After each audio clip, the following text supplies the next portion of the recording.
As a new administration in Washington maps out a national energy policy, all eyes are set squarely on California. So just how big a gamble is it taking? The governor starts with one massive advantage: the people of California themselves. People like Ed Begley, Jr. I'm going to go to the grocery store on my hybrid electric bike. I can pedal, or I can just use the throttle here. Ed Begley is the ideal of the modern Californian. Energy conscious, environmentally aware, and like the governor, a movie star. When I first tried solar electric photovoltaics in 1990, I put about 1,000 watts on my roof, and it worked very well. So I decided to try some more. I put another 1,000 watts, and then I put another 1,000 watts. But often when the sun is not shining, the wind is blowing. You get a good amount of power in a wind turbine like this. It's a perfect marriage with solar power, clean wind energy. His example has inspired his slightly competitive neighbor to embark on a similar path. Bill Nye, well known as the science guy, spends his free time greening his Studio City home in every way he can. Now, this is a hybrid car. I mean, I get over 45 miles to the gallon. It's a great car. But Begley, he's got electric vehicles, all electric, zero emission. And he powers them up with his solar panels. Coming after you, Begley. Coming after you. This is my rain barrel. This is my solar hot water tank. This is the north side of my solar panel system. I got 4 kilowatts. Ed's got 6. It's a whole new way of keeping up with the Joneses. Now, Begley's got a wind turbine. I don't have one. You know why? Well, it's on order. Every house, even Begley and Nye's, has to use some energy.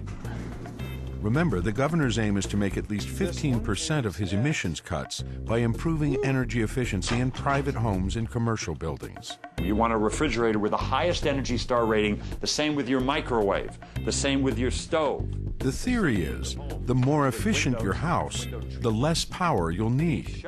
And that means less carbon dioxide in the atmosphere. One of the biggest bang for your buck items you can have is compact fluorescent lighting. Bill Nye, I don't think, has dimmable compact fluorescence. I'll check on that, but I think I'm ahead of him yet again in this key area. Dimmable, dimmable. Sorry, Bill. This friendly competition isn't just socially responsible. It's money in their pockets. I did it to save the Earth. I did it because of the first Earth Day. I did it for a number of reasons. I quickly learned the first year I was saving money doing this cheap and easy stuff. Begley and Nye are not just exceptions. California is the most energy-efficient state in the entire USA.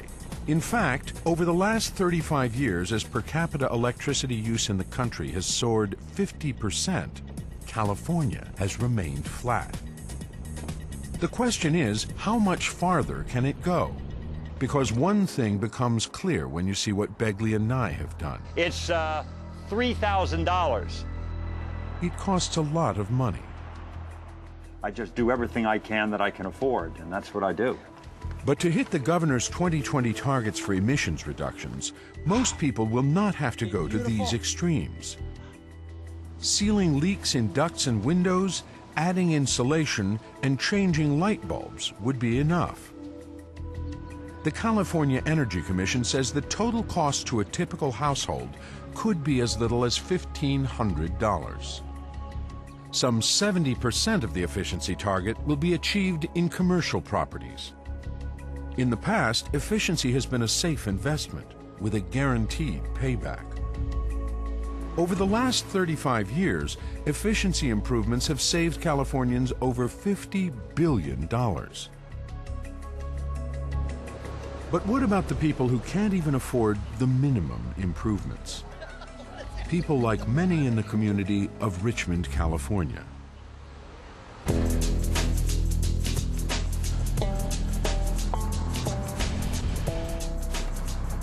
This is Richmond, California. You've got extremely low-income people. You've got, crime, violence, a lot of economic desperation. you know, and you can't be in a neighborhood like this talking about let's save the polar bears. You know, they're not going to feel you. Van Jones is an environmental activist. Today, he's in Richmond, a low-income area between San Francisco and Sacramento, and he sees one basic problem. The people and businesses here just don't have the money to buy energy-saving materials. You know, you got businesses like this one. I guarantee you, they've got old refrigeration that's using way too much energy. I guarantee you, you know, those windows are leaking a lot of energy. They're probably 30 or 40% improvements you can do just right here. You do that in all of these little small businesses, you can make a big difference, but they can't afford it. Willie Mae Payne knows just what he means. She has every incentive to save energy. Those leaky window frames cost her too much in lost heat. My energy bills are high. They run approximately $250 or more per month, especially during the winter months. But she is caught in a classic poverty trap. She needs to save money to upgrade her windows. But until she upgrades her windows, she can't save any money. People like me, living in older homes, in neighborhoods like this, would love to do better for themselves. I can speak for myself personally. I would absolutely today change my windows and do anything necessary to make it better here. However, I am not financially able, and neither are many of my neighbors. And this is where the governor's hopes for making savings in the residential sector may prove difficult. There are 12 million low-income people in the state of California. Without bringing them along, Jones warns that the whole plan will run into trouble. There's no way to beat global warming without weatherizing millions and millions of buildings. California will fail if it leaves out the majority of the state. And the majority of people in this state are people of color, low-income people, working people, who right now don't feel a part of this. They feel like it's just an eco-elite agenda for maybe the Hollywood crowd. Most communities like Richmond are not even involved. For now. But over the next 12 years, the governor plans to subsidize efficiency improvements for almost every low-income household in California at a cost of some $4 billion. It means he should hit his 15% efficiency target by 2020, though at a price. But to hit the long-term 2050 goal of an 80% reduction in CO2 emissions, the amount spent on subsidies will be much greater. Unless a revolution can come from a place like this, California's Lawrence Berkeley National Laboratory. Nova interviewed President Obama's Energy Secretary, Stephen Chu, while he was director of the lab. The wonderful thing about California is that the entire state is engaged on the climate change problem. California has, over the last several decades, shown a real leadership position in energy efficiency, and this laboratory became a premier institution for energy efficiency in the mid-'70s and beyond.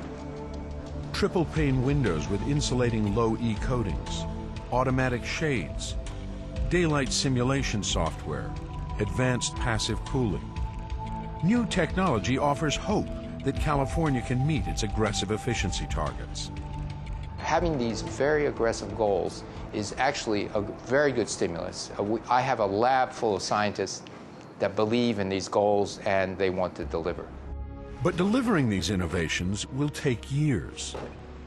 In the meantime, over the next 12 years, for efficiency improvements to homes and commercial buildings, Californians face upfront costs of some $50 billion, although the eventual payback could be even bigger. But a larger issue is where all of California's energy will come from in the first place. The governor wants to get 15% of his emissions cuts from power generation by the year 2020. With California's insatiable need for energy, is it possible?